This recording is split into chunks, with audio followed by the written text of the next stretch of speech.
Boruto 2 Blue Vortex chapters 15 spoilers are out, and we have Boruto revealing to us that Amado has put limiters on Kawaki, and Code comes back to get yet another L. The chapter starts with a flashback in one of Orochimaru's hideout that's located near the Land of Wind. We have Shinki and his teammate trapped in Gaara's sand, and Shinki asks Gaara to release them as they want to fight too. But Gaara refuses and tells them that he's gonna carry them with his sand to the entrance. And that's when we see Mitsuru, who tells them that is why I said I came here simply to follow the trail of Boruto and his associates. I don't care about you guys. So it seems Gaara and Shinki's team were also searching for Boruto. Mitsuru didn't really go to the Sand Village to attack the Sand Village to gather information. She was right on the money. She went straight to one of Orochimaru's hideout to look for Boruto's associates. Gaara starts to move the tray to the entrance of the hideout, but Shinki refuses to go along with the plan and breaks out of the sand trap. And just when Gaara is about to be devoured by one of the claw grimes, Shinki uses his iron sand to seal Gaara. Gaara tells him to stop, but Shinki says it is necessary for the future of the sand. We still need you. Shinki then gets bit by one of the claw grimes and gets turned into a tree. And his teammates just leave the hideout to go and inform Kankuro of what happened to Shinki and Gaara.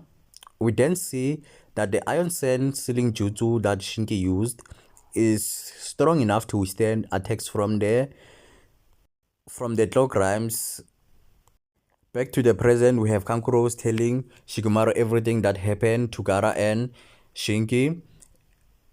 Sarada and Sumire are in the room listening to the conversation. We then shift to the Shinju. Ryu standing up and says, "Ryu, is that my name?" Then Jura says, "That's right. I gave you that name. It's necessary to establish your identity, the most basic information." Ryu says, "You understand me, don't you? I quite like that name." Then he notices that someone is watching them and uses his iron sand to grab that person, and it turns out it was Code. But Jura says, "Never mind him, let him go. He is Code in some way. We owe a debt of gratitude to him." Then Ryu says, "Is that so?" and lets him go. Jura says, "Code, what are you doing here? Are you of any use to us?" Code says, "Huh? Do you have any business or anything? What do you all intend to do? Do you have no intention of eating the Otsutsuki?" Jura lets him know that the plan hasn't changed, it just has been pulled on hold because there are other priorities at play at the moment. He continues to say, "You have a grudge against Boruto, don't you? He's a target for us to eliminate. If you want to kill him, go ahead and do so. Kawaki alone is enough." Then Ko says, "Hey, what makes you so arrogant to decide on your own? It's up to me to decide who I kill. You monsters should just focus on eating Otsutsuki. And don't forget this. The one who's eating the chakra fruit is me. I become a new Otsutsuki who carries on Ishiki's will." Jura says, "Chakra fruit contains dense energy and a mass containing genetic information of all life. Will it really happen? What will happen if we were to eat it?" Now that's really interesting. That's really interesting. Man, I just can't even imagine if Jura was to eat the chakra fruit, man. Like, he would be unstoppable. He's already unstoppable. Like, what would really happen if he were to eat the chakra fruit? Code doesn't like what Jura is saying and tries to attack Jura through the claw marks. But Jura uses his laser to cut off his hand. Igimoto is really doing Code dirty right now. Like, I really don't like this. I don't like it at all. Like, come on, man. The man just came back and he's taking another L. Like, for real. Code screams in pain and Jura says, "I'm grateful to you, Code. You gave us freedom to think. And thanks to you, I'm able to enjoy exciting days. It seems like your life is lacking a bit of excitement. Therefore, with respect, my benefactor, I will give you one assignment. Otsutsuki Boruto, and that unknown guy allied with him. Find them and kill them. In exchange for the result, I promise to give you the chakra fruit. What do you think? The colors have faded in your life too. This will give it a little more tension, won't it? I wonder though if what Jura is saying is all true. Are they letting Code live because of the depth of gratitude, or is because of something else that's related to them? I wonder though. I really wonder. Momoshi then laughs at Code and says, I wonder why, when I look at your disgraceful self, I feel so relieved. Man, come on. I really hate what Ikemoto is doing to Code. Like, as a Code fan, I'm really hurt. And I'm angry. Code then leaves and says, the one who will have the last laugh, it's me. Then Ryu says, he's a nasty bastard. Next time I see his face, can I kill him? Jura says, of course, that's your freedom. But what you should think about is something else. Instinct. Ryu. Listen to your inner instinct. If you do that, you should be able to see it. The face of the target you should be devouring. Ryu says, the fifth Kazukaze, Gara of the Sand. It's decided. We then cut to Boruto sitting on top of the Hokage monument. Then Kawaki arrives. Boruto says, are you alone? Kawaki says, I am. Ada is probably watching, but other than that, Boruto says, what's wrong? Not in the mood to attack me. What are you doing, Boruto? Why didn't you talk about what really happened back then? Boruto says, cause nothing good will come out of it. No matter what the truth is, the people will believe it and disbelieve it.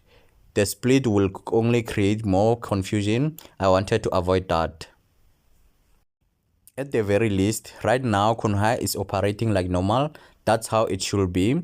They are responding naturally towards a rogue ninja who committed treason. Besides, I've got the strength to remain unfazed no matter what happens. All thanks to my master. Kawaki says, what happened to that bastard Momoshiki? You didn't settle things with him, right? From what I can tell, you still can't control your karma.